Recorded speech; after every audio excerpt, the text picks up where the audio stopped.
Selamat datang di channel Pemuja Malam. Jangan lupa like, share, and subscribe ya. Terima kasih. Chapter 6. Gosip. Taria hanya melihat kartu itu bergantian ke arah wajah tampan Darian. Maksudnya pak? Ucap Tania bingung. Ini kartu buat nanti kamu sama dia beli makan siang, ucap Darian. Oh, iya pak, ucap Taria sambil mengambil kartu itu. Ya sudah, saya pergi dulu, ucap Darian. Taria hanya mengangguk saja sambil melihat Darian pergi. Taria hanya menghela nafas panjang. Hari ini banyak banget kejutannya. Sekarang dia harus menjaga anak bosnya. Pasti bakal banyak gosip beredar setelah ini. Taria baru sadar kalau mereka masih di ruangan bosnya. Sedangkan bosnya sudah pergi, Taria yang takut dituduh yang bukan-bukan, dia pun mengajak Dio pergi dari sana.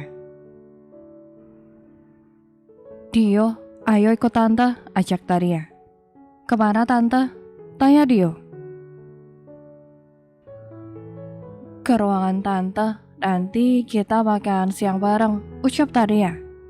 Beneran kita bakal makan bareng sama papi juga. Rio senang. Berdua aja, papi Dio lagi ada kerjaan, ucap Tania. Yah, kilain, ucap Dio lesu. Kenapa gak mau makan bareng tante? Tanya Tania. Mau, tapi kalau papi ikut juga, Dio lebih senang, ucap Dio. Lain kali ya, ucap Taria sambil tersenyum dan mengelus kepala Dio sayang. Anak laki-laki tampan yang wajahnya mirip dengan ayahnya itu akhirnya mengikuti dirinya keluar. Taria membawa Dio ke lantai 5 yang dimana meja kerjanya berada. Setiap bertemu dengan orang yang masuk lift, mereka memandang Tania dan Dio dengan bingung. Kenapa bisa karyawan biasa membawa anak bosnya? Dan benar saja, gosip tentang dirinya sudah menyebar ke seluruh perusahaan. Tania yang sudah sampai di meja kerjanya langsung duduk. Dan juga Dio, dia dudukkan di kursi yang baru dia minta dari office boy. Dio, diam dulu di sini ya, tante kerja bentar, ucap Tania. Iya tante, ucap Dio. Anak pintar, ucap Tania.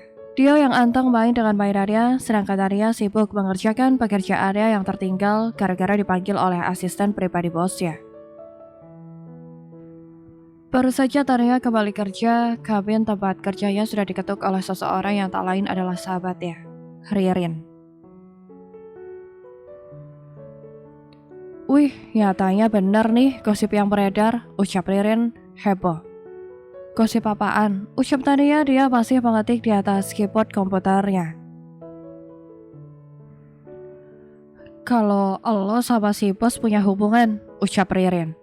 Ngaco lo, gue kagak ada hubungan apa-apa sama tuh bos, ucap Tania.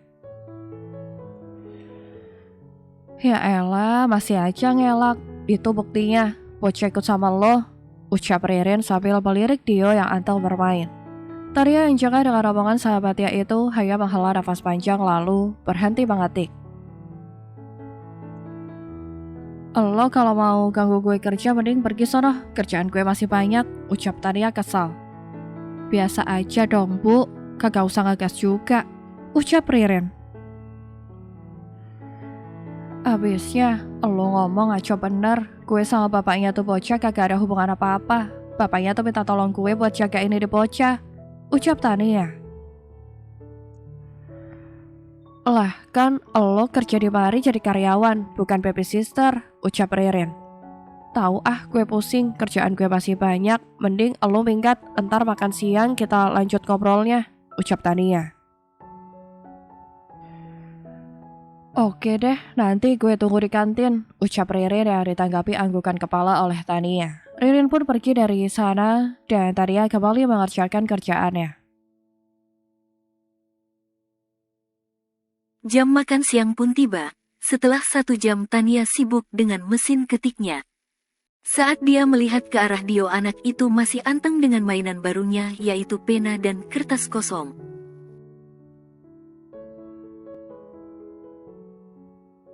Tadi Dio mengeluh bosan, dan Tania bingung harus apa. Akhirnya Tania memberikan pena dan kertas kosong untuk Dio berkreasi sendiri membuat pola abstrak.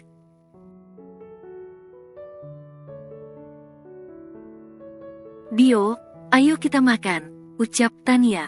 Makan apa tante? Tanya Dio.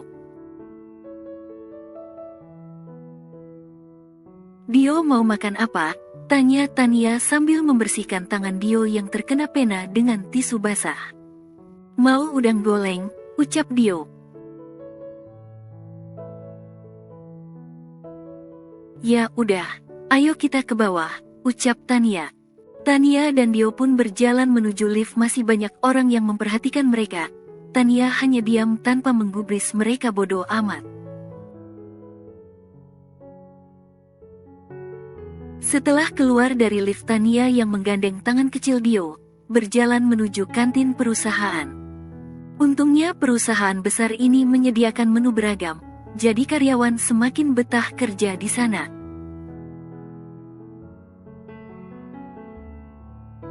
Tania yang sudah janjian dengan Ririn pun berjalan menuju meja yang sudah ada Ririnnya. Rin, panggil Tania. Dah sampai. Sini duduk dulu, masih ngantri buat ambil makanannya, ucap Ririn. Dah lama, lu kok belum ambil makanan? Tanya Tania.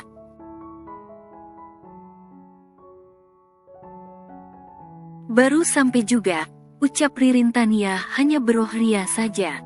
Dedek gemes, namanya siapa? Tanya Ririn.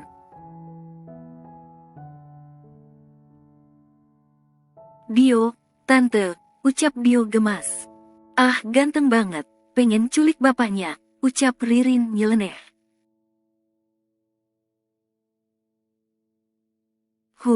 Gila, ucap Tania saat mendengar ucapan sahabatnya itu. Cii, cemburu, ucap Ririn meledek.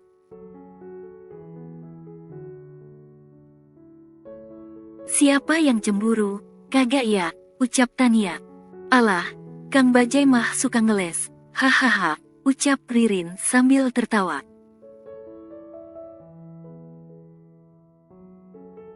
Ketawa Lurin, maluin, ucap Tania. Hehehe, sorry, ucap Ririn alay. Kenapa kagak lu bawa anak si bos ke restoran sih, ucap Ririn. Tadinya sih gue mau bawa ke restoran, tapi setelah gue pikir lagi mending kesini aja, ucap Tania. Kenapa? Lu gak mau keluarin duit buat makan anak si bos? Tanya Ririn.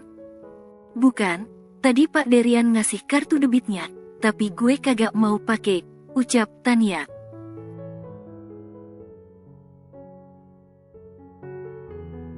Kenapa? Tanya Ririn bingung. Gue kagak tahu pinnya, ucap Tania.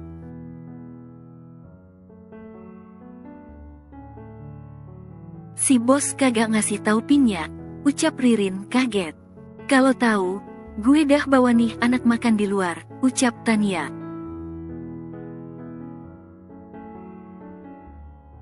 Kenapa kagak pakai uang lu dulu? Tanya Ririn. Tanggal tua ini Rin, ya kali makan di restoran, abis dong, uang sisa gajian gue, ucap Tania.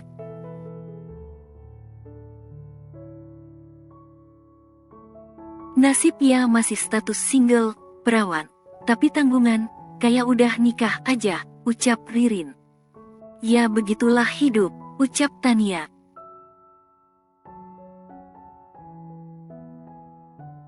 Makanya Tan, cari sugar daddy, biar lu kaya, ucap Ririn. Kaya kagak, status perawan gue melayang yang ada, ucap Tania kesal. Ririn yang mendengar penuturan sahabatnya itu hanya tertawa lepas. Memang sahabat Luknat.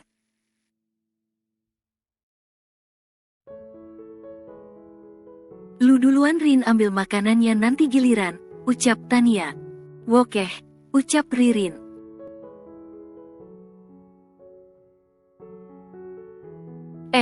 Sekalian lihat menu, ada udang goreng kagak, ucap Tania. Ririn yang bingung sama sahabatnya hanya menatap tidak percaya. Soalnya Tania alergi udang bisa bahaya.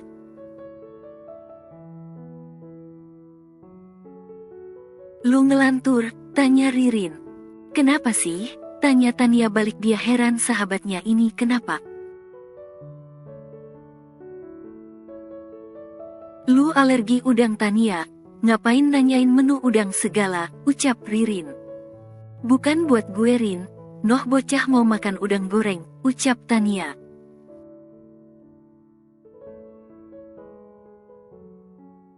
Oh kirain gue, lu mau mati muda, makan udang goreng, ucap Ririn.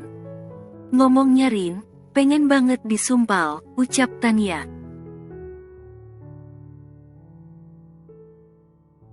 Ririn yang mendengar itu, hanya tersenyum sambil menunjukkan jarinya pertanda damai.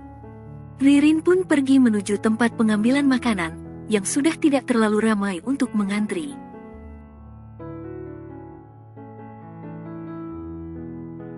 Sedangkan di tempat lain Derian, yang sedang membahas tentang pekerjaannya sambil makan siang, tampak tampan dan berwibawa kalau sedang serius begitu.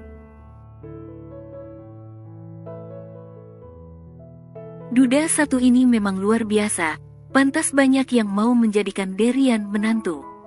Selain jadi menantu idaman, Derian pun pembisnis muda yang berbakat, walaupun di usia 30 tahun sudah menduda, karena istrinya meninggal 4 tahun lalu.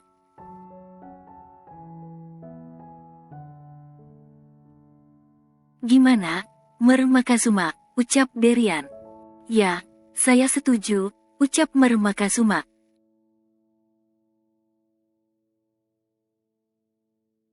Walaupun mereka berbeda bahasa, tapi untungnya ada yang membantu menerjemahkan.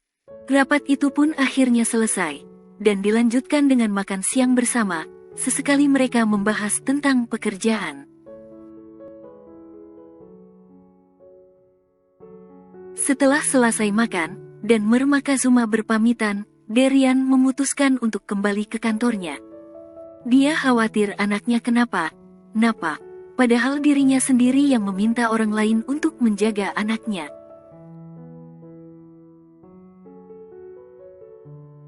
Doni, pesankan es krim dulu buat anak saya, ucap Derian.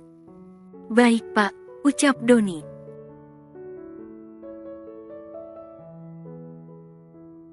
Doni pun pergi ke arah pelayan, dan memesan 2 paket es krim komplit untuk dibawa. Setelah selesai dengan urusan es krim, Doni pun berjalan keluar restoran menuju mobil, karena Derian sudah lebih dulu kembali ke mobil.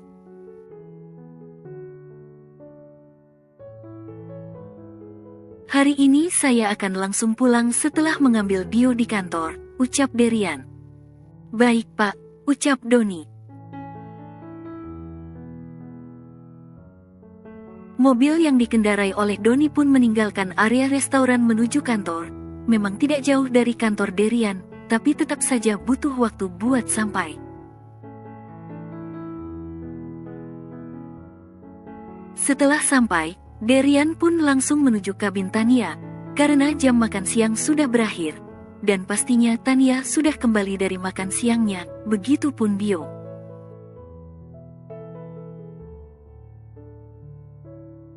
Tindakan Derian pun sontak membuat karyawan di sana membenarkan kalau antara Derian dan Tania ada hubungan spesial.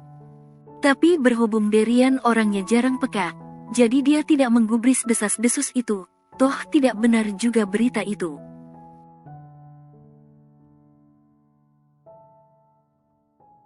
Saat Derian datang, dia melihat anaknya tidur di pangkuan Tania, sedangkan Tania sendiri lagi sibuk membaca berkas. Derian yang melihat itu merasa tidak enak merepotkan orang lain.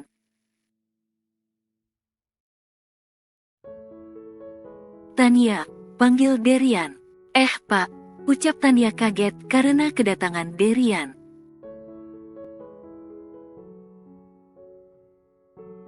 Duduk saja, ucap Derian.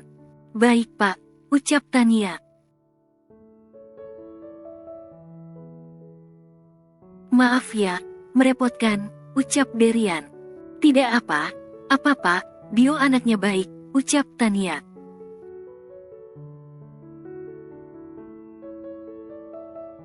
Sekarang Dio beralih ke pangkuan Derian.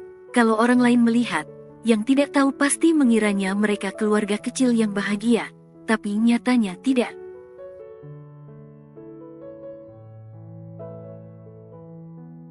Kalau begitu saya permisi, dan terima kasih, ucap Derian. Sama Pak, ucap Tania.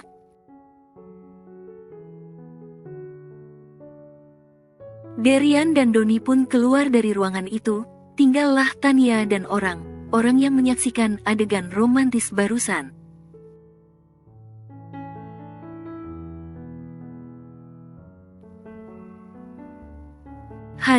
Hari yang dilewati Tania semakin sibuk selain pekerjaannya yang sebentar lagi rampung.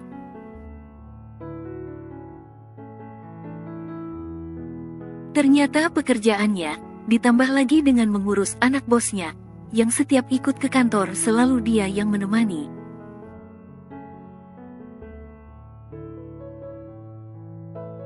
Sudah hal biasa bagi Tania sekarang, kalau dirinya jadi pusat perhatian karyawan lain. Banyak yang tak terima, Tania begitu mudah dekat dengan anak bos mereka. Tapi di balik semua itu mereka juga tidak tahu, gimana awal mulanya, mereka bertiga bisa ketemu dengan keadaan yang tidak menyenangkan.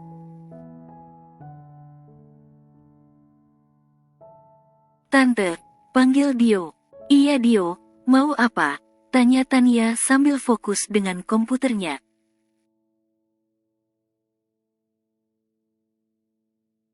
Aku mau pipis, ucap Dio. Bentar ya, ucap Tania. Sekarang tante, Dio gak kuat, ucap Dio. Ya udah ayo, ucap Tania.